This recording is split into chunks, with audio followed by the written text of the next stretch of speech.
Nabengi nanga mot de passe. On a banda qu'on navigue. Très heureux, chers internautes, de vous avoir encore trop.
na bengi vice-président na biso Oscar Mwanda aya pote toba na bokoba toeba tina ya mama na likambo oyo ozwaki ba invitation ya kosana na biso na MSK.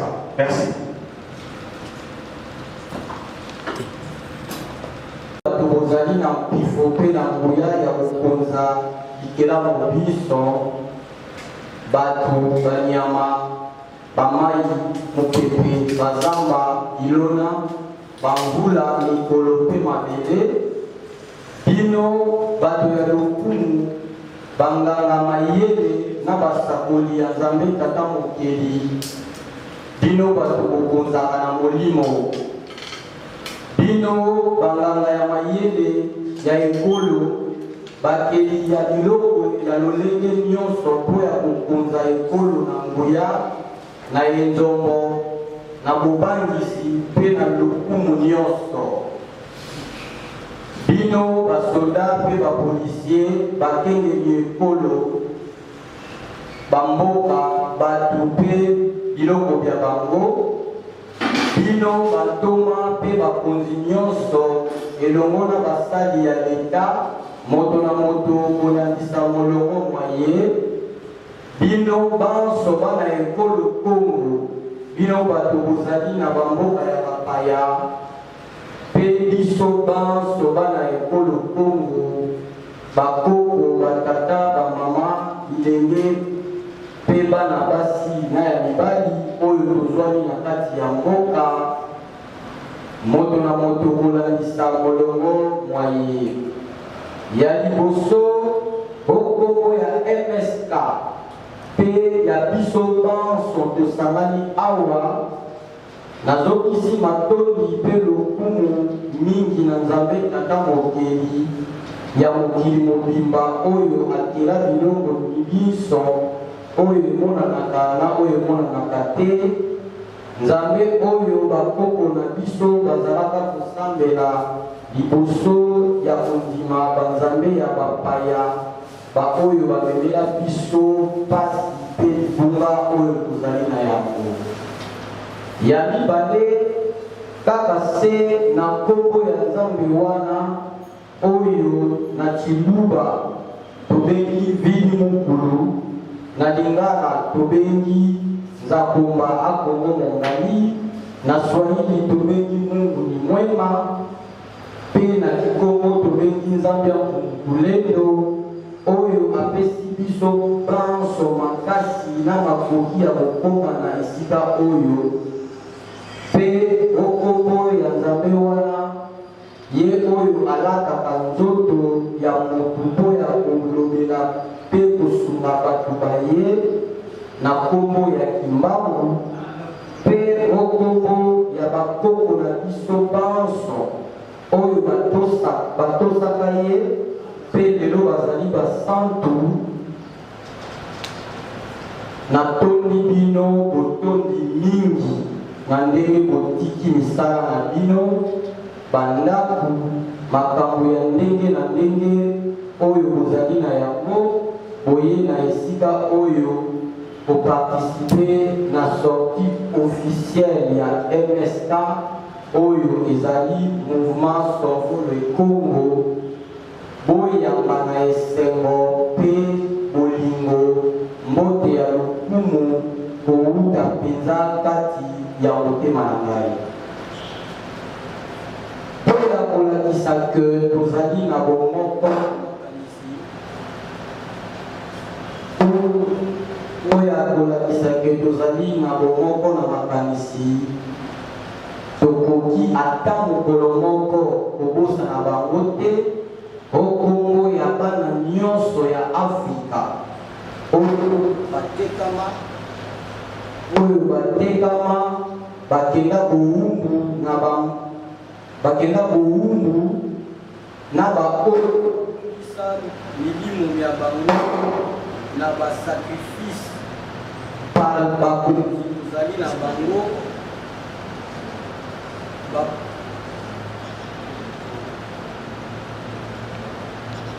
okombo ya bana nyonso ya Afrika oyo batekama bakenda bowumbu na baoyo babungisi milimo ya bango na basacrifice par bakonzi tozwa banda tobwakisa banzambe na bokoko na biso kino lelo likolo ya lokoso ya kowela bokonzi oyo ezali kotombola basecte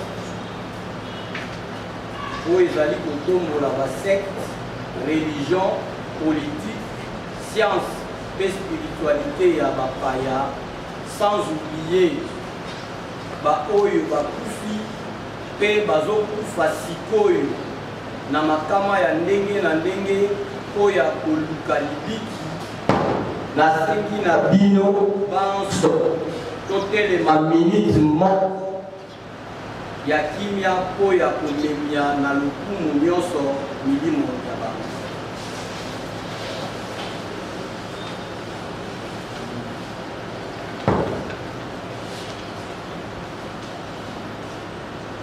matobi bokovani bankumu ayele ya nzambe batata bamama bilenge bandeko basi mpe mibali moto na moto kolakisa molongo mwaye bino bato bozali awa na bino bato bozali kolanda biso na bitando mike mpe na bareseau sociaux ntina ya ngai kozwa maloba liboso ya bino na esika oyo ezali kaka mpo ya kolimola avec le moindre détail les mots colonisés pour ça la différence entre Congo et Congo et pour la kisalolenge constitution esengeli kozala pona yango nde ezali source to mpe ebandeli ya pasi tozali na yango mpe kotalisa polele ke bato oyo babwaki bokoko to coutume to culture na bango ata basali ndenge nyonso ezali pasi mpo bakoma bansomi to mpe indépendant ya mibale ezali mpo ya kotalisa ke mibeko nyonso ekotambusaka ekolo esengeli ezwa moboko to mpe fondation na yango na kati ya coutume to culture po etambusa mboka malamu pamba te soki constitution ezwi coutume to culture lokola likunzi te boyeba ke mboka wana ekokela te ekokende liboso te mpe kimia ekozala te. Botala lelo lokola totie politike liboso ya nyonso oyo emateli bokoko, emateli bonzambe. Angolais alingi Congo te, Congolais alingi lisusu Congo te, Rwandais alingi Congo te, Congo pe akomi koyina bango banso. Eloko wana kala ezalaka ndenge wana te.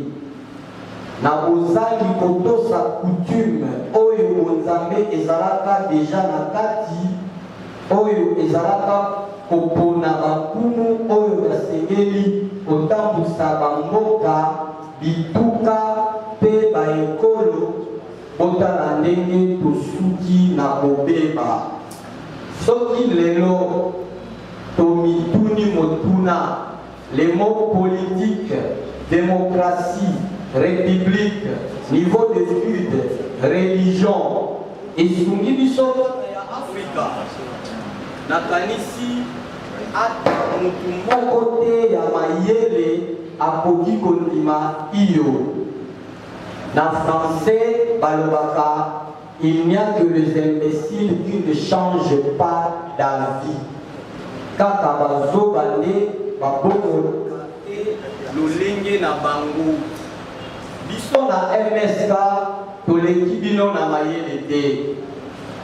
Kasi après avoir kotala epai touta epai tokomi, conclure que esika tozokende soki kaka na lolenge oyo molili ekozala makasi.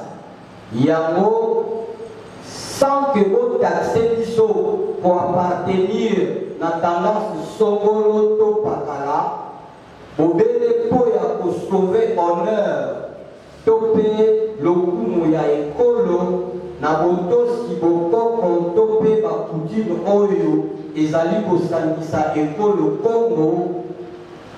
Nazosenga na bino bolanda na bokebi nyonso ba explication na kopesa na nsima ya discours oyo. Soki tososoli makambo na koloba na oyo président ya MSK koloba nsima na ngai, biso nyonso dans l'immédiat tosenga référendum constitutionnel pour la révision de la Constitution.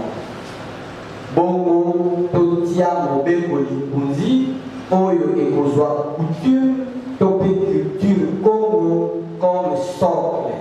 Na bongo nde kimia ekokota na ekolo Congo pe na Afrika mobimba.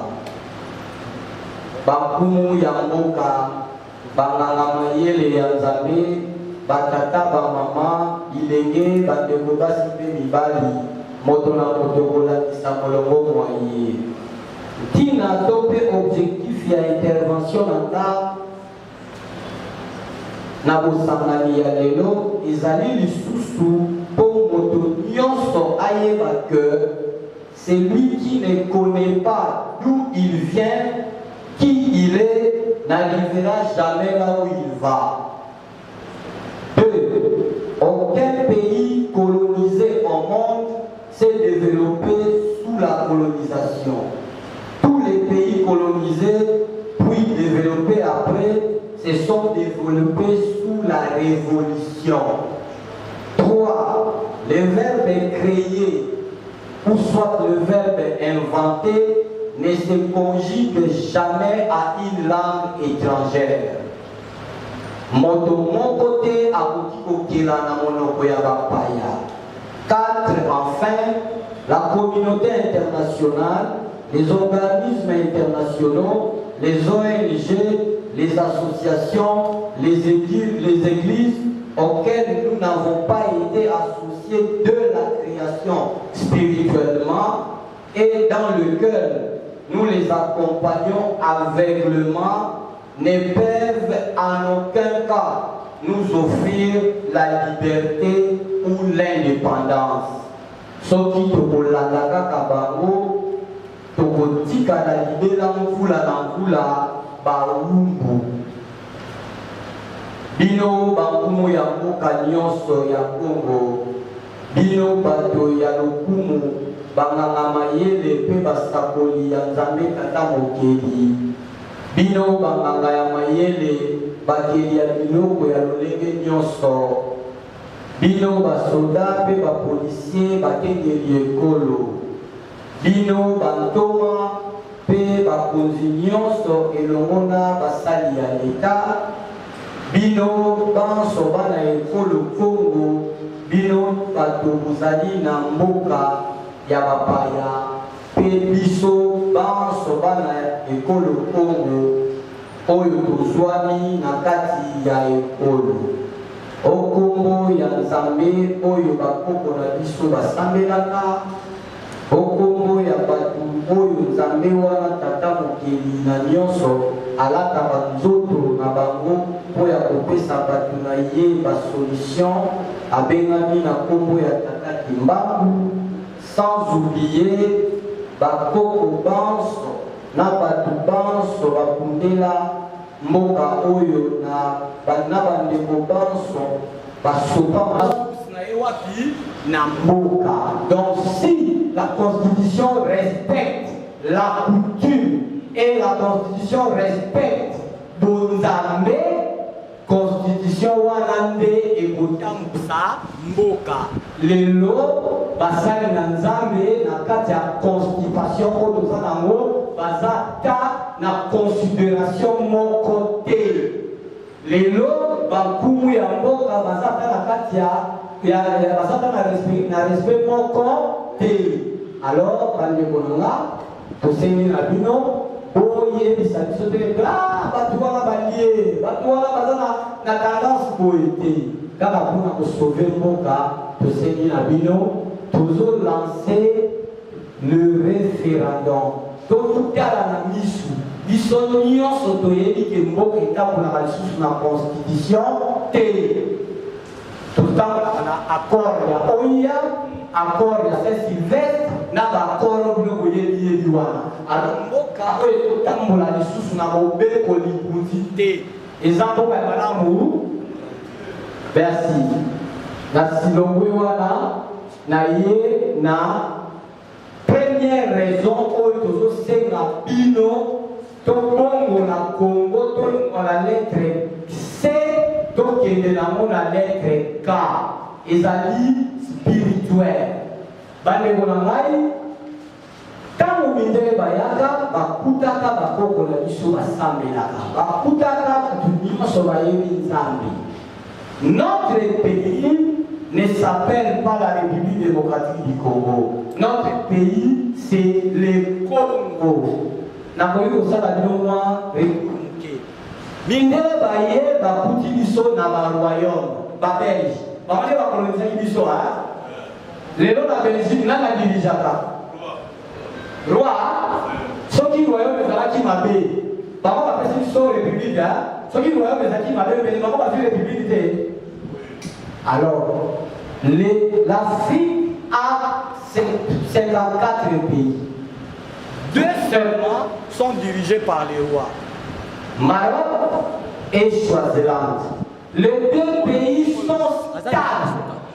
Tous les pays dirigés par les rois au monde sont des pays stables. Donc, en Europe, au Kuta, Angleterre, c'est dirigé par le royaume. Baza stable. Nanti tout se comprend. Donc, bilo pour la babo va copier qui est pas dans l'ISO, yango va vivre yango lelo na stabilité. Alors, to sengi biso pe tozonga. Comment nanga mwanda mbungu et comment avec la lettre U, M, U, A. So comme yango na M, W et ça les sous-sungai T. Alors, notre pays oyo bakoko batikela biso kombo nango Congo avec la lettre K. Est-ce que tout se comprend?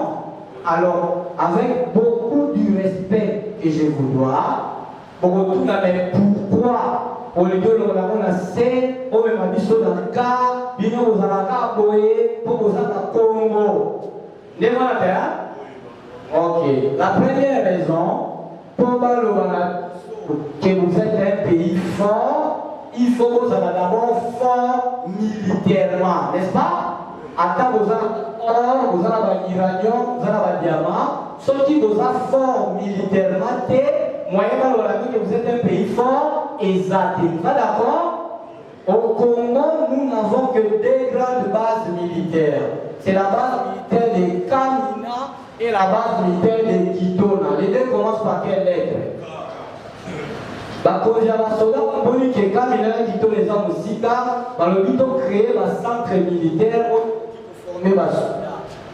Créer les centres militaires de Kimomango, les centres militaires de Kapalata, les centres militaires de Kamanyola et les centres militaires de Kotakoli.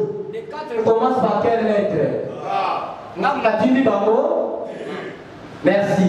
Ce qu'on y a argument na lingina et sabino que Congo Mobimba, toutes les provinces, et ça au moins na 10 villes et 10 villages dont les noms commencent par la lettre K.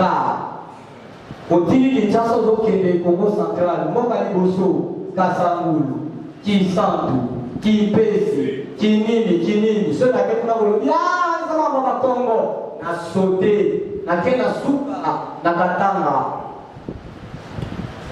Kasumbalesa, Kambo, Kakanda, Kakasesi, Kamina, Kasenga, Duambo, Kanana, c'est ça va Congo. Ceux qui vous vérifiez partout, vous trouverez la lettre K. Yamisati.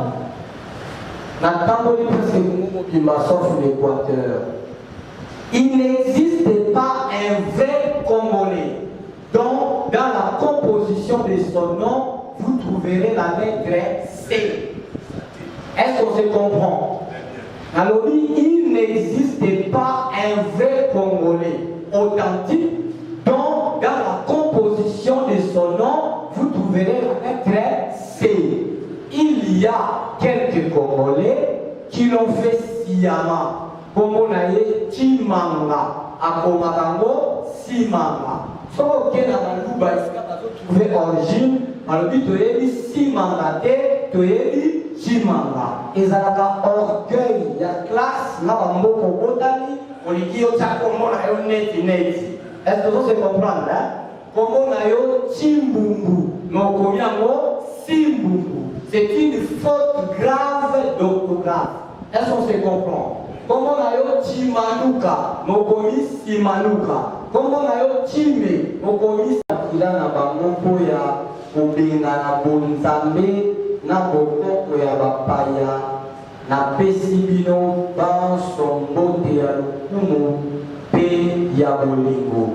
Na tondi bino botondi, na ndenge bopesi ngai lisusu matoi na bino. Tika ete kimia eyingela na mabuta na bino na sukisi bongo matondoli.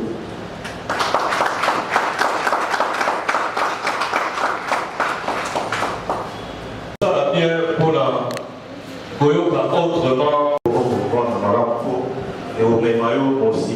Merci beaucoup, vice-président. Donc, on peut savoir que le président et MSK, il y a un mouvement sur le Congo. Monsieur Makumbu, Yabo Yatobelio, monsieur le président, merci.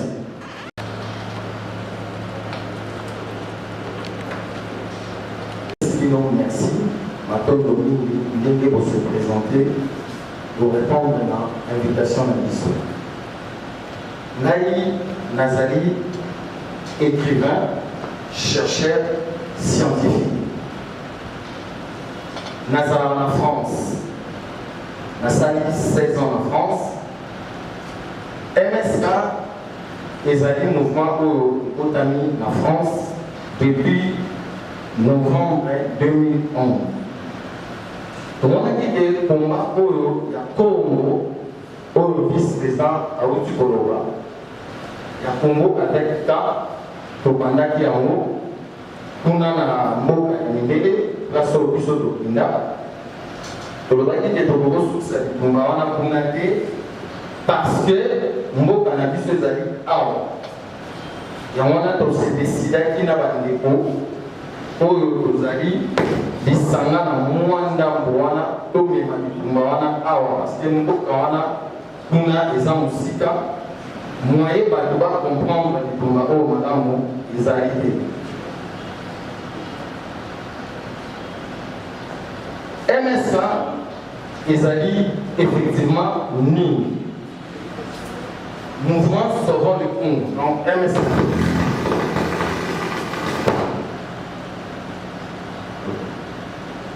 en cycle, donc ça veut dire mouvement sauvant.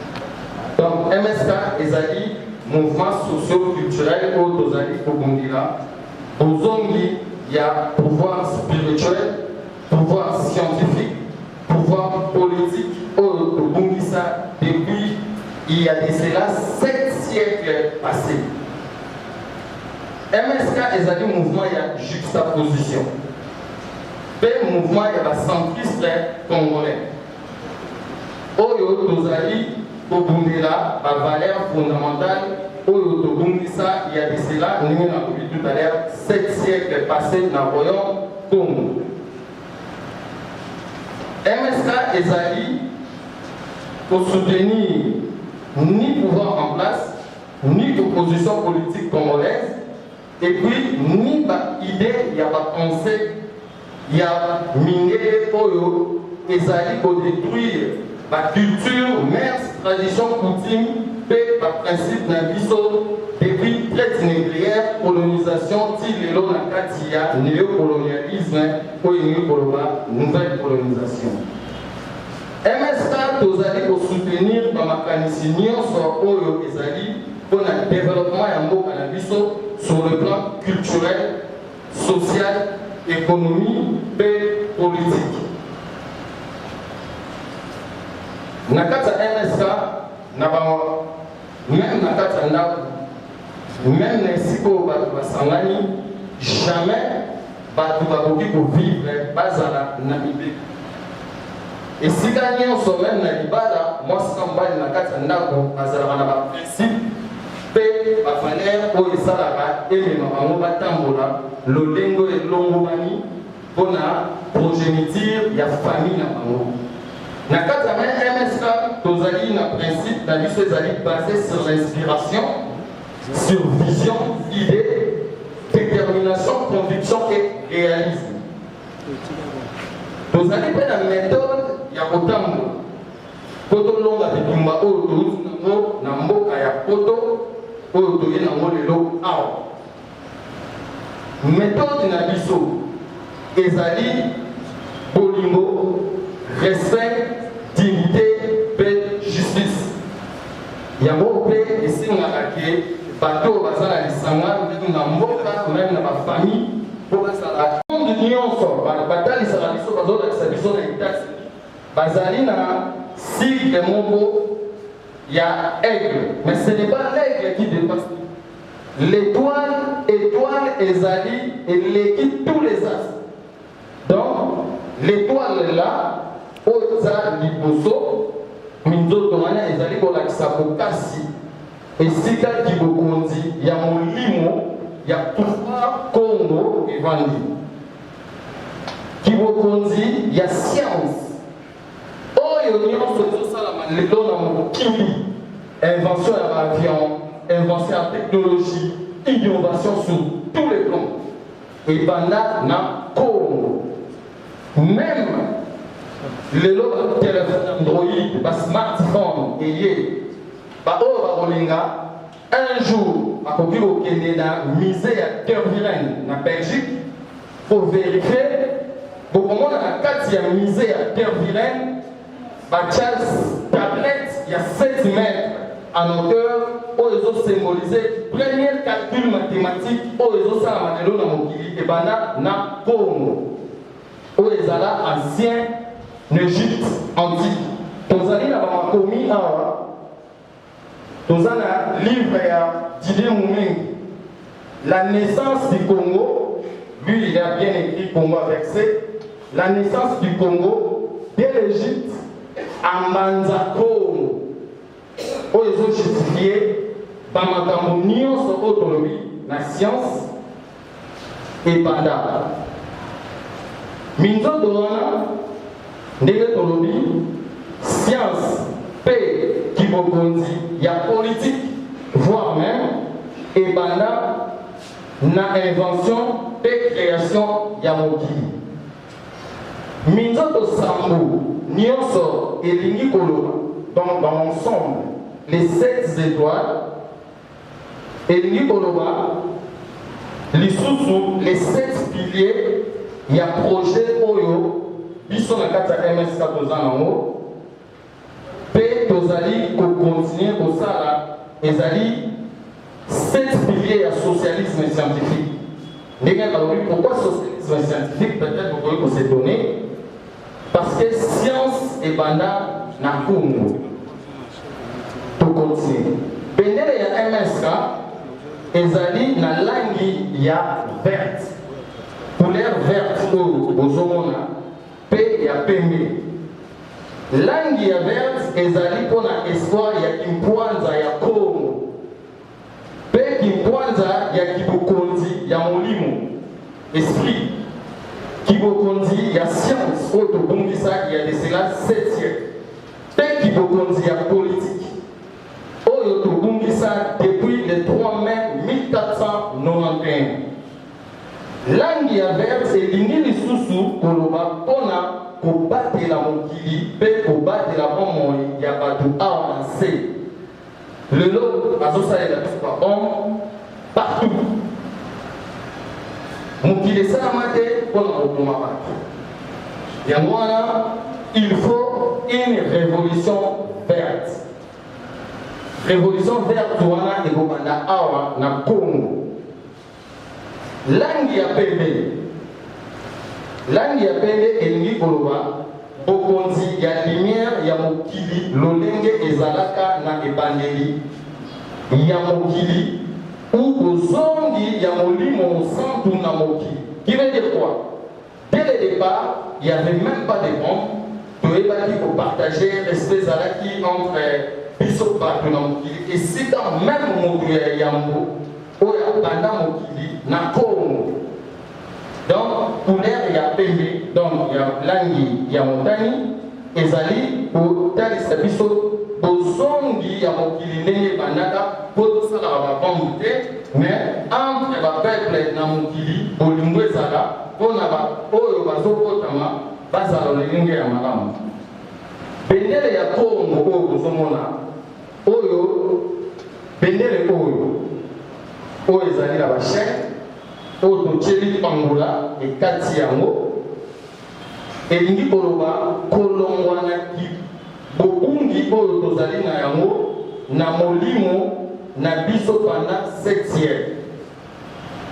MSK ezali mpe na baobjectif, mais baobjectif na biso socio-culturel eza na kati ya stati na biso. Tokoloba oyo lokola MSK ezali mouvement socio-culturel. Culture ezali eloko oyo ezopermettre bato bavivre na lolenge oyo ya bango mpe ya bato mosusu oyo bokoki kozwa oyo eza malamu parce que baculture nyonso eza mabe te. Mais lelo biso bisika totamboli lokola tobaka batunaka biso me comment MSK bokoki kokoma même parti politique te. Mais na Congo RDC, on ne peut pas parler de la politique. Pourquoi? Parce que toutes les cultures au Yabiso, ma mère, ma tradition, ma coutume, ma principe, ma valeur, tout le monde qui a RDC là, 7 siècles passés, na traite négrière. Tant que Mindele au Mayaki, pour explorer, les Bima en Égypte, comment il faut ça la invention, il va vérifier effectivement. Est-ce que et où t'as qui vraiment oui, pour vérifier tant que au monde en est dans royaume Congo, pas Coco Bayambi Bango, après si Bango Sika Bonala, après si Bango Bilocolia, babombi bango. Donc quelque part faut koyeba ke biso bayi de motoza na source ya immigration. Parce que l'immigration accueille des étrangers pour éviter vers 14e siècle. Balakisa ki bango bolingo bakombi bango ba protéger bango ti bazonga. Bato wana tant bazongi ba paya wana ndeti ba portugais ba deboka tout comme ça ba moni que effectivement bato wana bazali vraiment développé basali biloko belele na royaume Congo ba yako kuta déjà tout était là. Organisation, coordination, commandement, contrôle, prévoyance, qui rappelle que Nabango sur le plan culturel, social, économique et politique existait. Togotal Sabino, tout le monde. Les autres ont justifié Makambu Oyo, il y a Congo. Congo, il y a Ka. Ezali batu bavanda wana oyo bayebaki culture oyo bayebaki développement social oyo bayebaki développement économique et politique. Livre oyo ya Elian Tiram aza footballeur français aza guadeloupéen abadumba depuis 1500 ntango royaume Congo ezwaki trouble.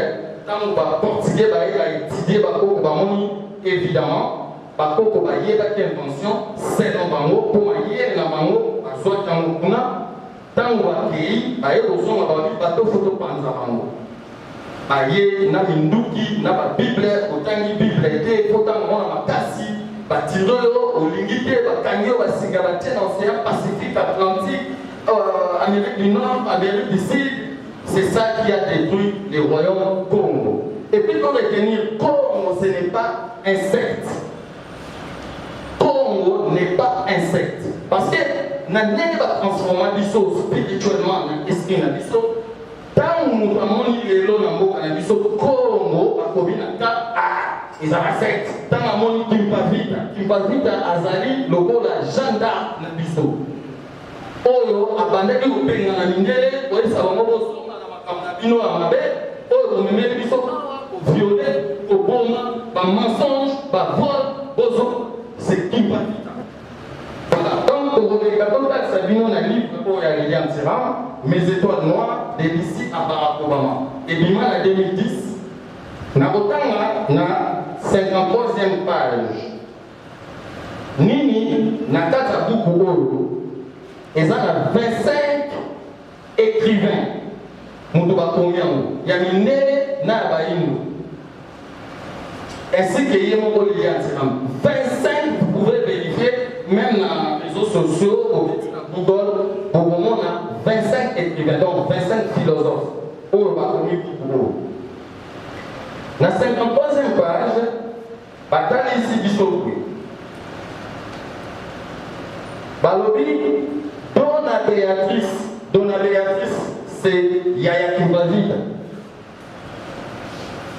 Donna Béatrice est née au royaume du Congo. Congo avec K.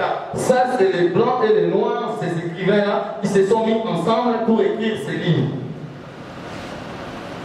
Donna Béatrice Yaya Kimpavita est née au royaume du Congo. Royaume prospère qui englobe des parties de l'actuelle République démocratique du Congo. Donc, royaume Congo, c'est royaume qui englobe des parties de l'actuelle République démocratique du Congo, de l'Angola et de l'Angola actuelle et d'une partie du Gabon, soit environ 300 000 km². Congo. Les Congo là, on va considérer les lots de la secte signifie cercle, univers, centre de l'univers. Et ces écrivains blancs, noirs qui se sont mis ensemble, Bazali va nous donner la question. Pourquoi la France lui a-t-elle imposé un C par rapport au vice-président Outikolo? Pourquoi la France lui a-t-elle imposé un C à la place des K? Et a continué, en mettant un C à la place des K, on dénature l'essence du pays. On dénature ces femmes et ces hommes qui constituaient les royaumes. Ce qu'ils savaient, le culture, les social, l'économie et la politique. Ils le faisaient. On dénature ces femmes et ces hommes, on falsifie l'histoire millénaire d'un peuple. On falsifie l'histoire millénaire d'un peuple. Tobana autant depuis l'école maternelle, ndenge vice-président à l'Obi, na le koto ya français.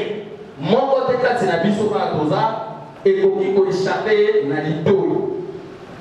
Alors bien, en mettant un C pour la marteler au vice-président à l'Obi, on falsifie l'histoire millénaire d'un peuple qui existait de 0 siècle jusqu'au 13e siècle. Parce qu'ils inventaient, ils créaient par leur inspiration. Car, lelo, biso na MSK Tozo Bundela Tolobi, retour, il y a pouvoir spirituel. Ça ne veut pas dire spiritualité religieuse, non. Ça veut dire le lenge oyo biso bakoko na biso avant 14e siècle babandaki kokanisa na mabele balona basala agriculture et puis basala pêche élevage na kati ya zamba développer oyo eza na zamba mpe na espace na bango. Donc c'est la spiritualité là qu'on est en train de parler. On ne parle pas de la spiritualité religieuse. On a continué pour la source ça. On falsifie l'histoire millénaire des peuples.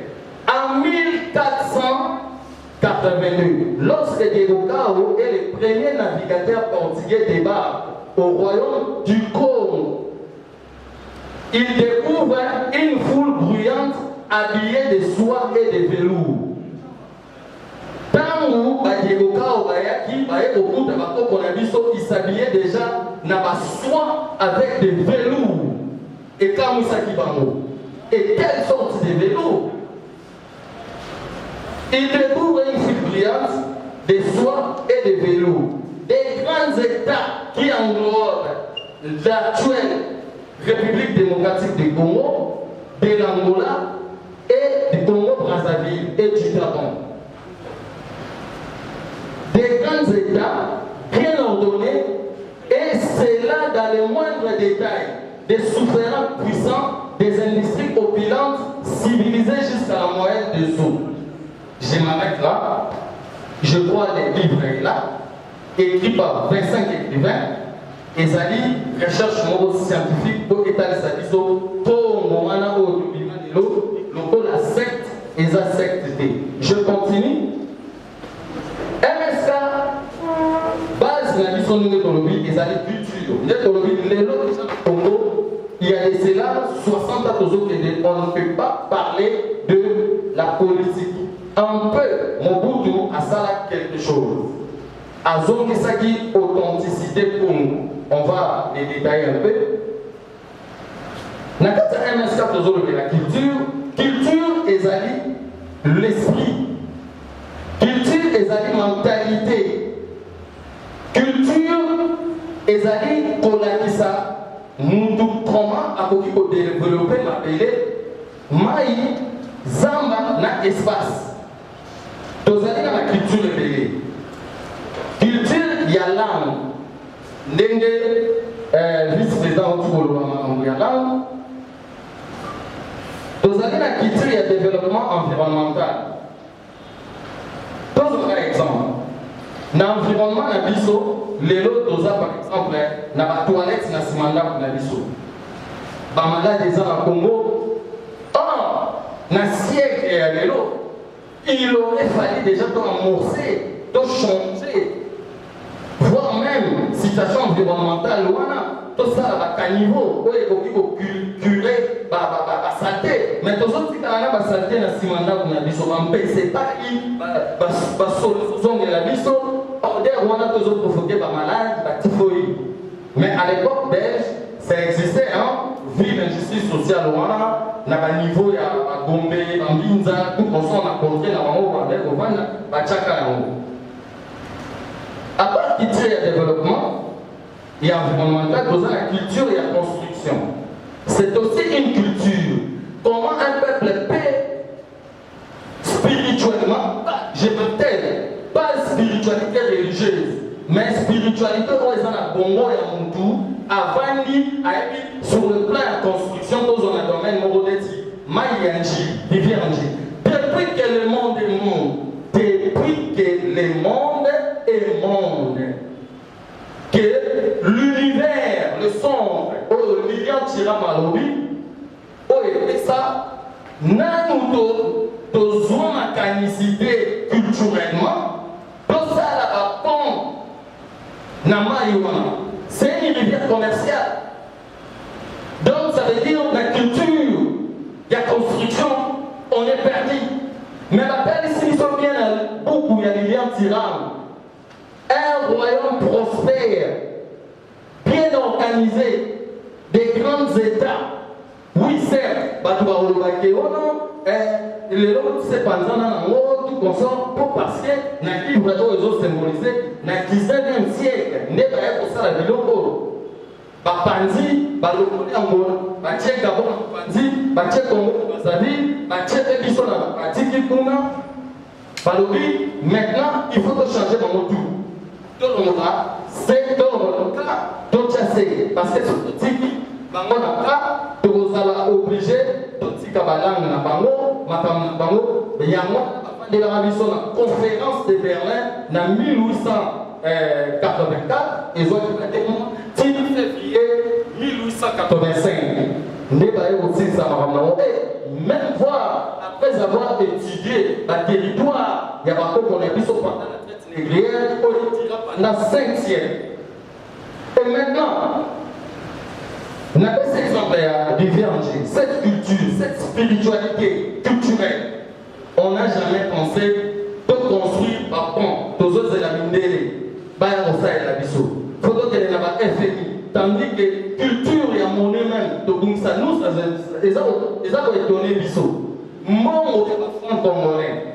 Tous les gens à la limite, dans le souki, dans 50 francs.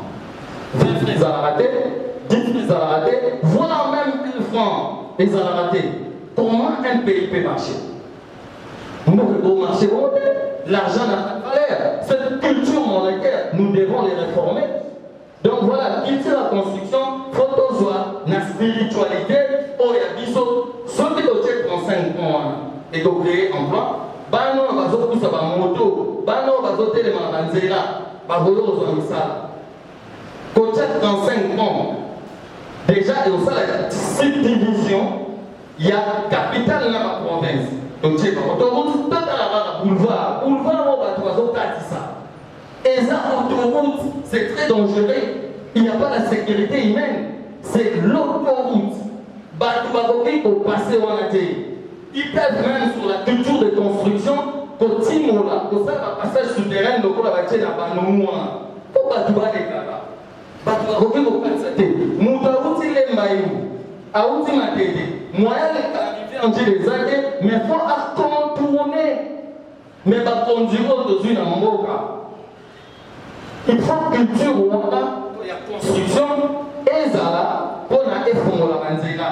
Tout le monde a, par exemple, dégagement et au salama, boulevard où on les a libérés, et que par exemple, il faut la quartier 1 à Mbadjouna, pour Tchépon, il y a route nationale, et quand ici est fini dans la Débonant, et l'équipe, Batouano, boulevard est comme libéré. Pour Tchépon, sous son côté, par exemple, il y a un Jeep pour la série. Boulevard est comme libéré. Et cette culture, depuis 1937, la Belge va Tchapon, Tilelo, rien, naze. La culture de construction. Depuis 1898, la Belge va tourner chemin de fer par Omi Balé, Kinshasa Matadi. Depuis 1998, Tilelo, la culture de construction, dans l'esprit, la vie sur la Mabélé, on a fait ça. Besoin d'un pied et puis on tracer le chemin de fer. Comment expliquer ça? C'est là l'esprit. Notre esprit est développé sur le plan construction à chemin de fer. Et en même temps, dans la société société nationale, il y a chemin de fer. Les autres salariés, dans l'équipe, culture à construction, dans la culture, il y a agriculture, pêche, élevage. Là, on fait cet exemple pour vous faire voir quand la culture ou la culture ne marche pas, on ne peut pas parler de la politique. Comment il ne faut pas tolérer la politique. Parce que culture n'est pas tout et conduit à la politique. Pour la politique, va développer social, économie, il y a pas. Culture agricole. Quand il y a biso à découvrir, nous étions à mine. Est-ce que tu veux dire? Voilà, culture à découverte. Et comme c'est aussi une culture, l'esprit. Tu veux dire? Nous étions à mine. Et ça plante mon bon amour qui dit oh mon bébé zala tes zala na Congo. Ce que nous étions là, on dit qu'il a un minimum pendant 30 secondes, minute et comme il permet, mais vous voyez orange, minute comme une noix. Est-ce que la culture agricole, tout ça déjà ma ici, tout ça les langues d'industrialisation moderne, tout ça les langues même dentifrice. Non, parce que ce que ça les langues dentifrice est dominé toutes les dentifrices du monde. Mais depuis que le monde toi-même, notre ancêtre qui a découvert cette plante, on ne les connaît même pas. On ne les connaît même pas. Parce que culture, il y a archives de Bundisa. Quand on a dit ça avant le 14e siècle, il y a des mots. Les mots, Nalibanga, Aleki, et Zalaki. Mais pas à Bisso à Congo. Nous avons combien de centres où les alliés pour la archive? Je ne sais pas. Donc voilà, par exemple, juste nous étions amis de développer un mot dans la industrie. Et ça va créer un plan. Parce que sur le niveau, ça a plutôt 1000 hectares. Il y a champ et 5 à il faut représenter en création d'emploi. Parce que nous étions là, nous avons dit il faut pas que nous ayons et dans l'industrie, il y a transformation.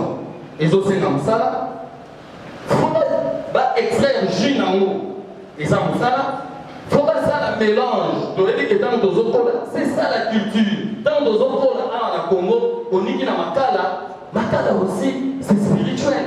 On dit que mineté, bicarbonate, on sait un mélange de jus. Il y a des états na Makala, na bicarbonate. Au tien, on sait l'emballage, c'est du boulot.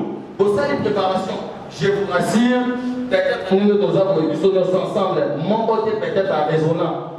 Dans l'esprit, il y a des états minous, tu peux ça les langues, tu tiens l'industrie, quand on a dit que tu changes la dentifrice.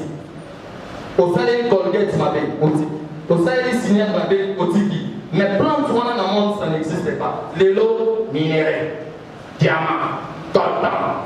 Plantes, culturellement, l'esprit n'a biseau. Ce qui te salé dans l'industrie, te créer un emploi et dominer toutes les entreprises. Rien que le monde, il y a des états minouans qui sont industrialisés et on est 60 par Congolais.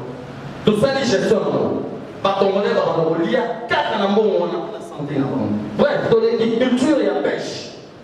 Tout ça, il y a lac Tanganyika. Et Zali, le deuxième lac le plus poissonné du monde. Alors, comment tu peux faire ça? Parce que culture, il y a développement. Et cette élève de culture, pas une pêche, il y a un autre pêche, il y a un filet, il y a un bateau, mais comment nous avons les langues ici, nous avons les foutama, nous avons les habitations ici, nous avons les salabos, tout ça. Mais lac Tanganyika, même fleuve Congo, multitude, même il y a poissons et abonnants, tout est doublé. Donc, culture, il y a pêche, il faut développer parce que c'est l'esprit. Voilà, dans les culture et archive, dans le pays d'amour, culture architecturale, dans le monde, quand j'ai fait 10 ans après, en France, dans l'Allemagne, comme en Allemagne, dans la voiture, il y a un dénonçant. Donc, France est la façon dont leur esprit, il y a construire, il y a architecture, il y a banda, il y a banda, Ok, en Allemagne, pas en Allemagne, n'est-ce pas? Bah, immeuble, là, on va en Allemagne. Ok, en Belgique, pas en Allemagne, n'est-ce pas? Babique, partout. Nasta, na ba terrain football. Partout au monde, on a mais il y a dans le 14e siècle, dans le Tala, il y a des gens qui ont créé, qui ont inventé, ce qui est les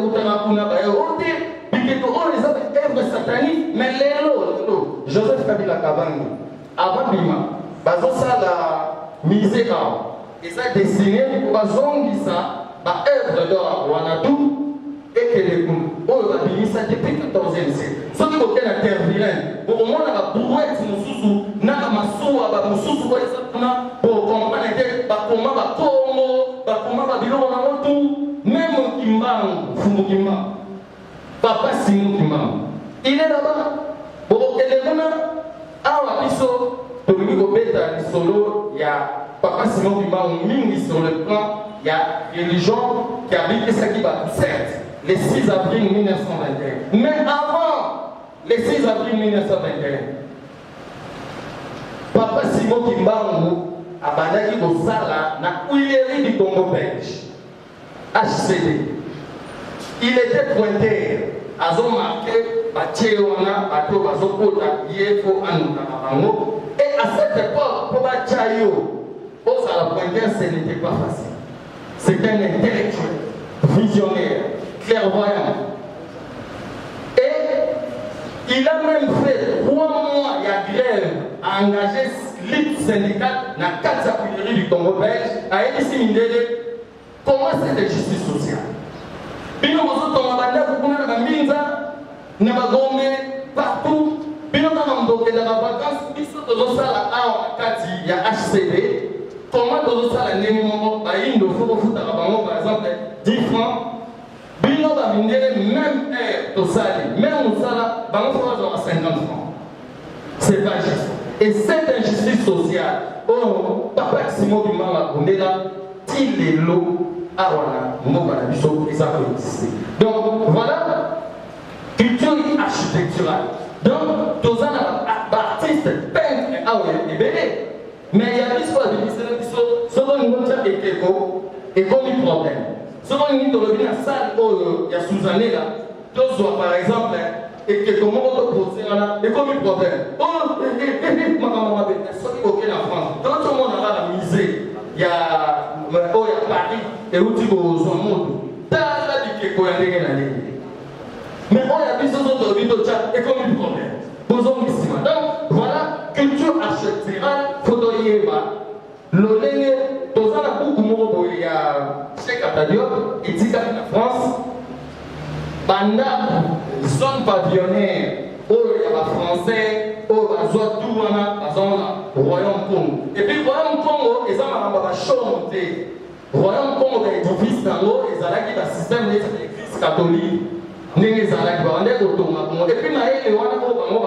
Français, ils ont un Royaume Congo. Tout le temps bien, livre avec 25 secondes.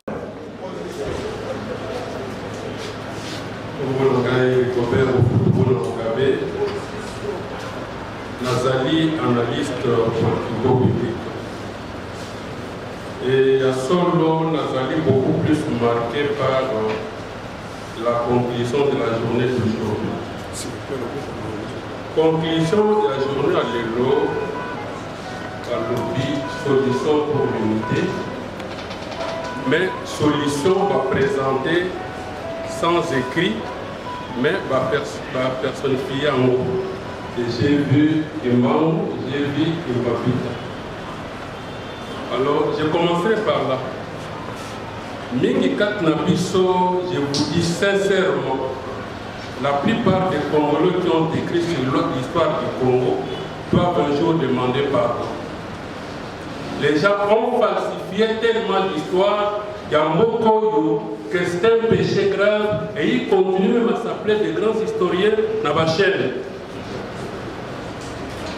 Et que Dieu fasse grâce parce que d'ici le mois de juin, fin juin, mon ouvrage va sortir. Et là, j'ai cité même nommément les gens qui doivent demander pardon. Quand on dit Royaume Congo, nyonso toyekoli toyebi que en 1482, Dieu Bokao n'a pas parlé d'un Congo avec C, il a parlé de Congo avec K.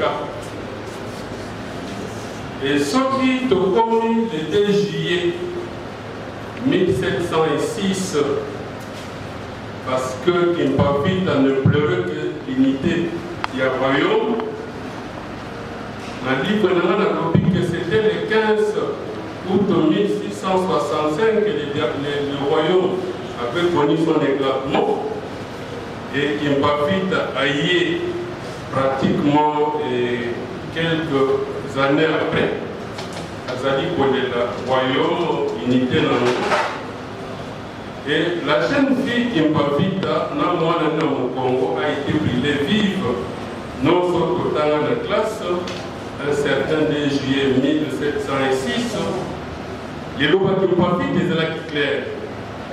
À table au Komungai, qui manque à Koya, où il y a besoin de sa Congo et Sika Mongo. Moi, c'est ça la grande interpellation. Ce sont ces deux personnes que j'ai vues, et en moins interpellées. Et vous allez voir Kimpavita qui est né des pères et des mères dans le territoire angolais. On va baptiser un avion Kimpavita et on va donner son gouverneur du Congo central. Ça prouve que les Congolais ne connaissent pas l'histoire. Et même ceux qui sont au sommet s'improvisent devant l'histoire. Ça fait très mal. Je vous assure, moi j'appuie le président Lévis quand on dit que le Congo n'a pas besoin de partis politiques. Dans 4 ouvrages d'Angaï, je ne sais pas de qui j'ai eu cette solution-là. Je préfère ne pas exposer mon ouvrage. Un certain 3 avril 1992, j'ai causé avec un grand personnage qui m'a dit comment est-ce que ce Congo peut devenir grand sans parti politique. Il a donné ses raisons, je vais vous donner un peu de temps. Il dit, le Congo tel qu'il est là, il a besoin de gens de bonne moralité éthique. C'est la condition pour Ozala, président de Mokoyo, Ozala député, Ozala sénateur, savoir la moralité et l'éthique. Et c'était cette personne qui me dit, Nambo Kanabiso, Soki Totali Nakata Nambo Kanabiso, Nabaïbaza la minute la papaya, Pe Baïbazali avant tout ça dans milliardaire, qu'on appelle de nobles.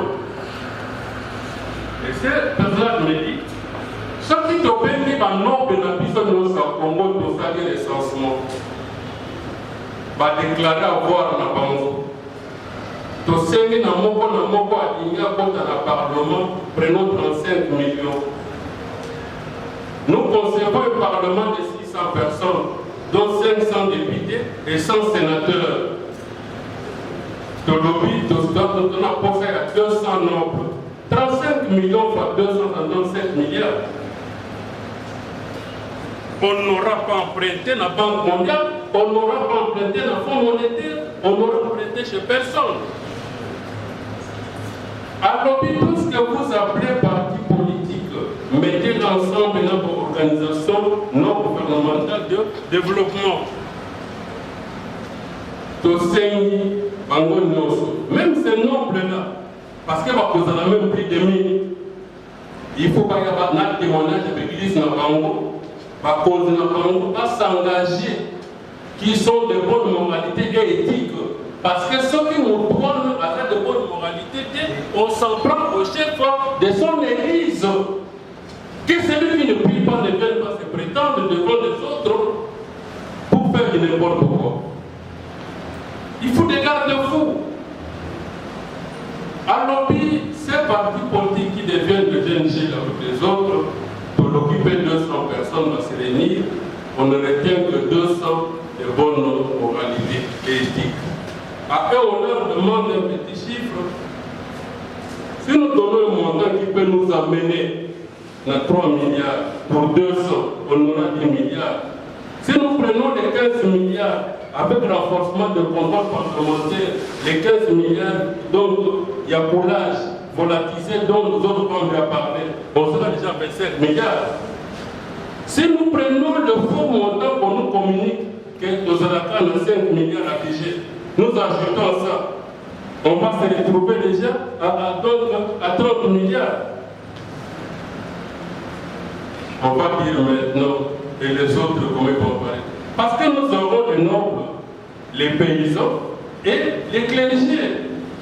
On va demander aux églises, si elles existent, donnez-nous 200 personnes, suivant les quotas qu'on va leur donner, de bonnes moralités éthiques.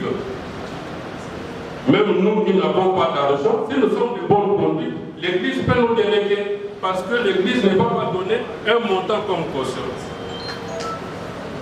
Je vous assure, ce Congo ne peut pas vivre le théâtre que nous vivons aujourd'hui, si nous l'aimons. Et c'est avec larmes aux yeux, quand je vois dans le Congo Afrique, à la page 229, une certaine Congolaise, Véronique Tchala, Bébé, qui dit que nous, Congolais, nous n'avons pas de Congo. Nous vivons comme des mercenaires dans ces pays. Mais tu as raison.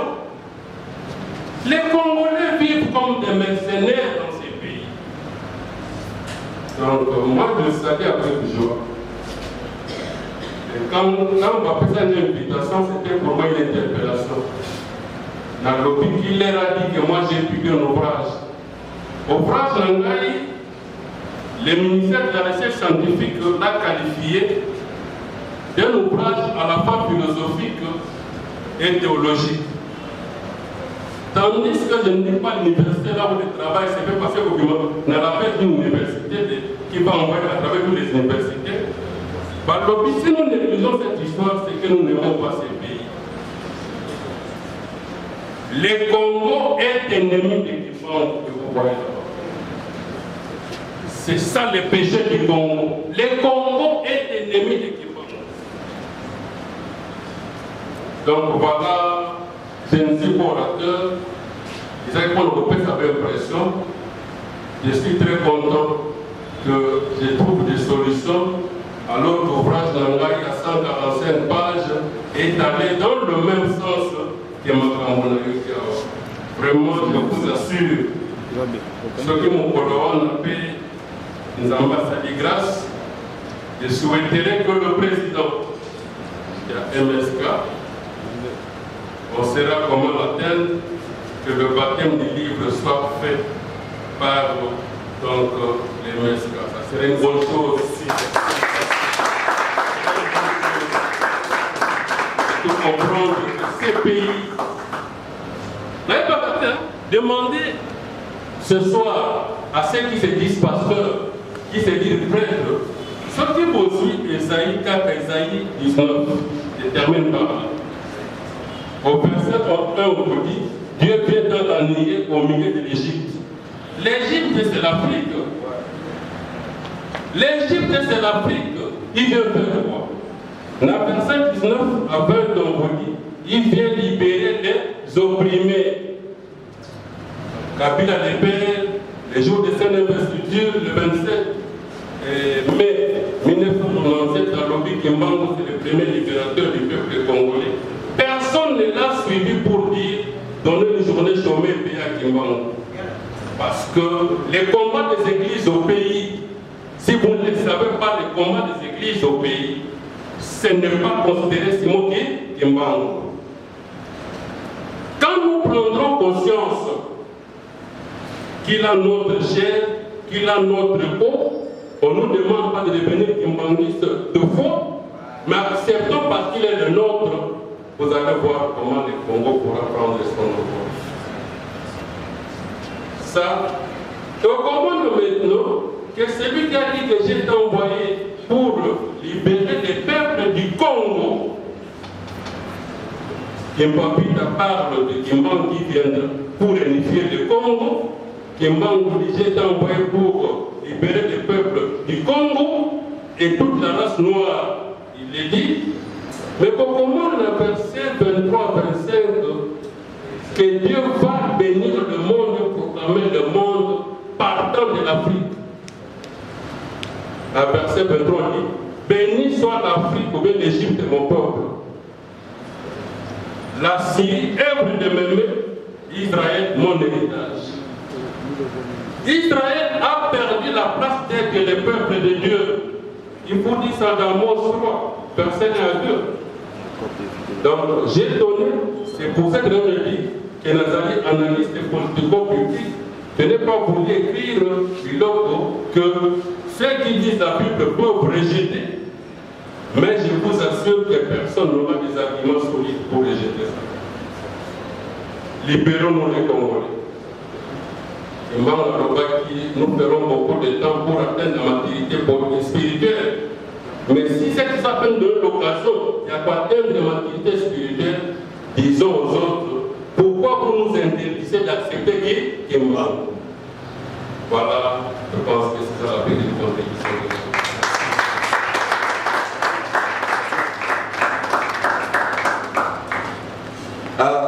Toujours il y a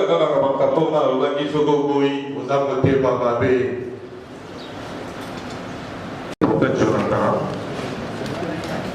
Ah, vous le représentez, hein? Allô. Merci pour Manoba. Aïdazali, révérend, immense, Bella. On va dire ensemble la prophète Jonathan. Pour la maison, il y a santé, il y a Ongo, et permettre d'aider et Ayago, Boloba. C'est pourquoi Nazali Wama. Merci vraiment. Nako Landa intervention, il y a vice-président. Et intervention, il y a président. Nazali na SMOMI pour encourager l'initiative. Quand on a voté l'appel sur la solution pour l'unité du Congo et pressionner Bisso Makassi. Parce que tout le monde a une unité, il y a un Moana, et ça, on dit que Nzambe, na Kati, na Bomongo, Dieu, comme Père, Fils et Saint-Esprit, Yango, Ezali, Kotaki Sabiso, Makambo, Ebene. Je soutiens élément, il y a presque promotion pour valoriser la langue nationale, la langue nabiso, Ingala, Swahili, etc. Vraiment, il y a un élément très important na Kati, na Congo, nabiso, et tout ça pour soutenir l'élément wana. Les alliés malades, ceux qui bisonnent, toko salela yango, toko pesa importance na Kati, na langue nabiso. Et vous avez madame Mingi et Lingala Nyonso wana tomoni président Kadhafi à ça qu'on présentait ma discours na langue oyo yaye. Alors c'est très important pour cet élément là. Et nazui élément isusu oyo ya kaka na kati ya solution unité wana balobi FCC là, la sangana pour na solution. Vraiment, ezali un élément encore très important parce que ce qui bolingo ezali kati na biso ezala bato na cash la moka FCC bazali ba congolais. Donc on bazali ba congolais et nyonso oyo bazo sala ezali koluka. Le peuple congolais a se retrouver à vivre normalement et pour ça et pour citer un élément, il y a référendum constitutionnel, oui, et ça dit malam, mais essayez toujours que ça n'a pas garde-fou. Parce que s'il n'y a pas de garde-fou, on risque il y a pour changer ma cambébélé, puis quand il y a pour insérer même ma camboya mabé, où il y a lobby na yango et memibé, puis ceux qui sont là, passé sous poli. Yango vraiment, c'est un élément où il y a ezala na bagarre de fou, comme on a dit quelques éléments, et si ces éléments effectivement des points, il y a des points où il y a un développement, et même bon manque la carte dans mboka na biso, et là c'est positif. La carte na nyonso na psaume 74 60 verset 14 lobby avec Dieu nous ferons des exploits et il écrasera nos ennemis. Solution nyonso tokoki kosangana toutes les parties confondues, mais il faut toujours associer Dieu parce qu'il y a Azali dans centre, il y a Azali des solutions pour la mboka na biso Congo. Je dis et je vous remercie. Merci, prophète. Nous obéissons prophète Efa, analyste politique. Tu vas inviter au papa.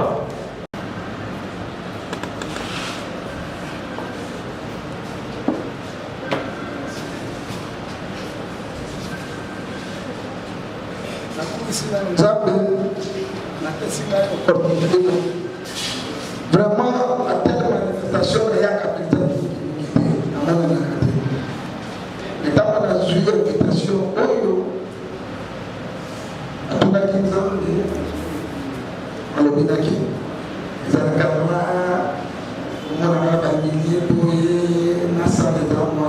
parce que tout le monde a Mboka.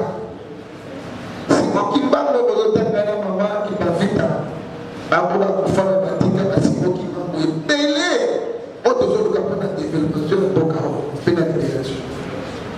Ngai nazali epate na discours ya président mpe nazali mpe epate na discours ya vice président.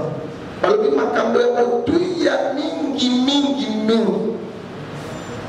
Président otangeli biso tokobona culture na biso te. Oui, culture ezali même alors tobana kapasi faut que ne pas papa tokoma culture na biso te mais bambila na biso ya mboka bamongo tozosala kati na yango c'est bon.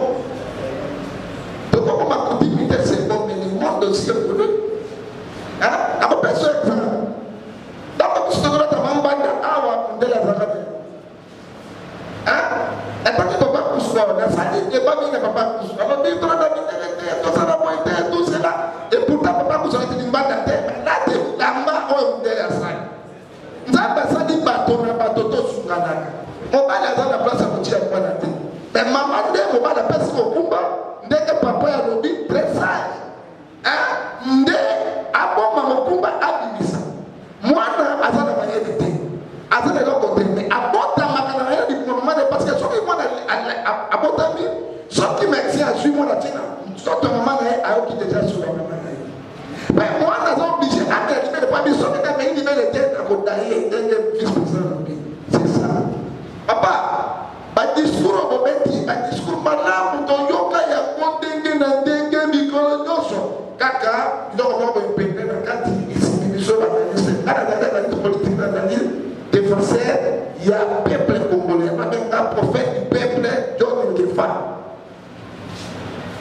Alors la Colombo Congo est allé mboka béni paradis terrestre et va na Congo na ko pesa exemple na mokili mobimba nyamonza ba pesa ya distinguer valeur à kumeza loka et ça na mboka na biso tout allé na matière nyonso tout allé na momengo nyonso na ko ba ka bo ko ta ba congolais. Et ça dit, ils sont beaucoup comment. Et quand je pense la Bible, je vois Lamentation chapitre 3, verset 39, qui dirait des choses à Bible, ça que l'Éternel.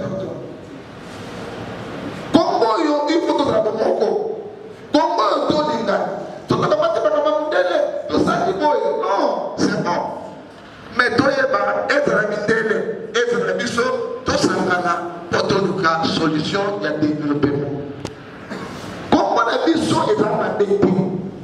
Mais ce sont les individus, le volet, les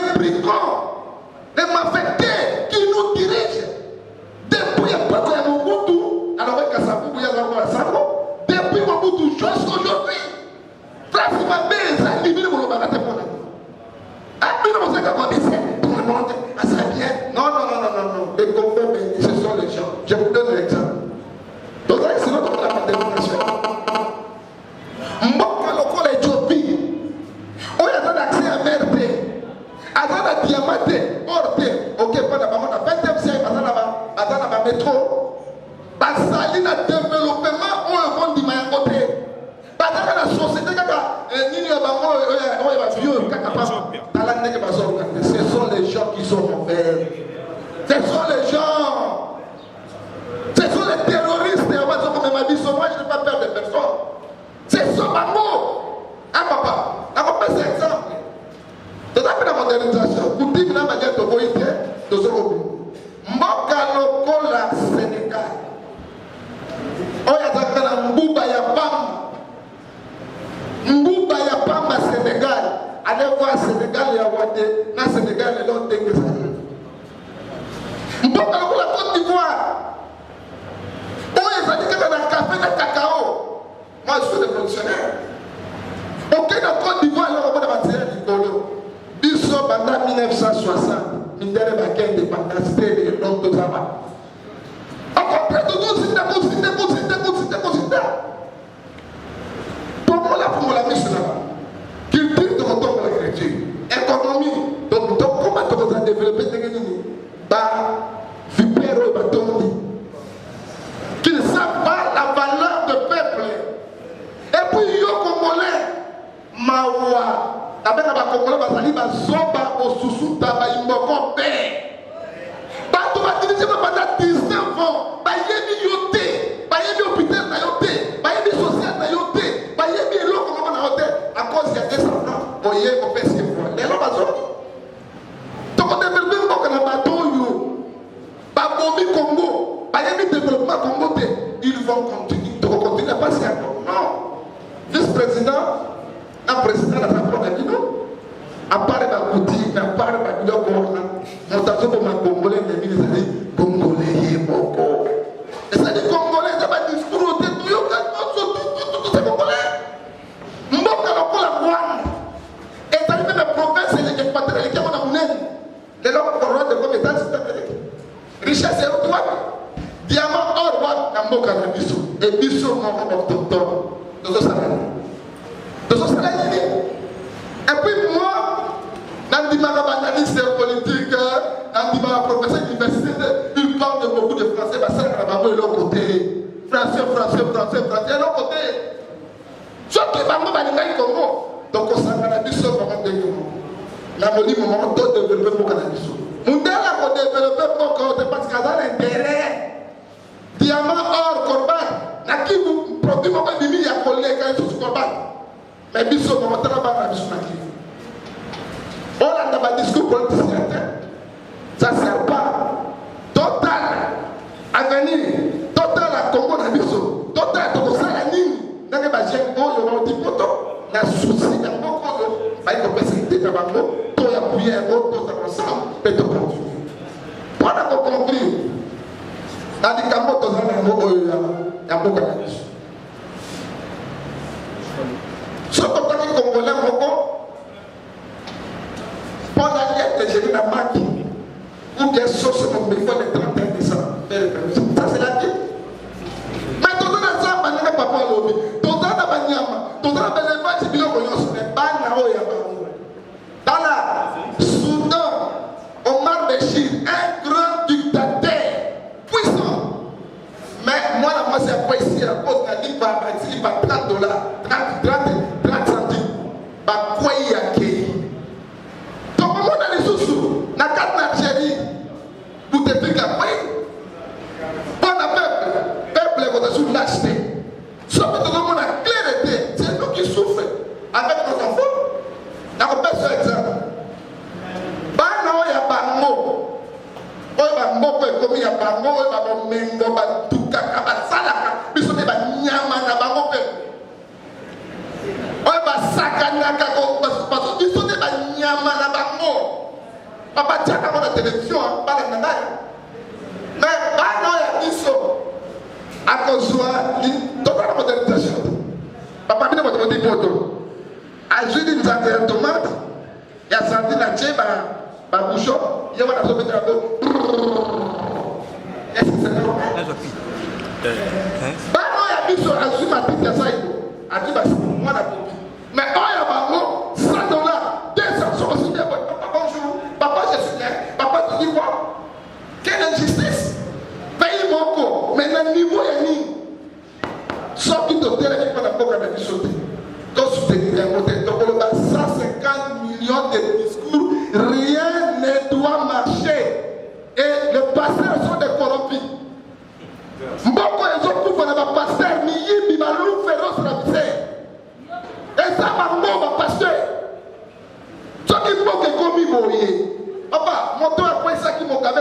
bishop. Regardez, c'est bishop qui a fait ça. Moi, c'est là que tout est comme ici. À Bandini, pour apartheid, Mandela Bina comme président. Mandela Koufi, il est là. Mais ma pasteur, Babobi Mboka, ma pasteur, Babébi Simaka. Pourquoi prophétie à l'Okuta? Pourquoi évangile à l'Okuta? Pourquoi cause dans la bataille qui peut te faire une cause? N'a pas passé la contre la partie politique. Parti politique, il a dit Jésus. L'église est parti politique, il a dit Jésus.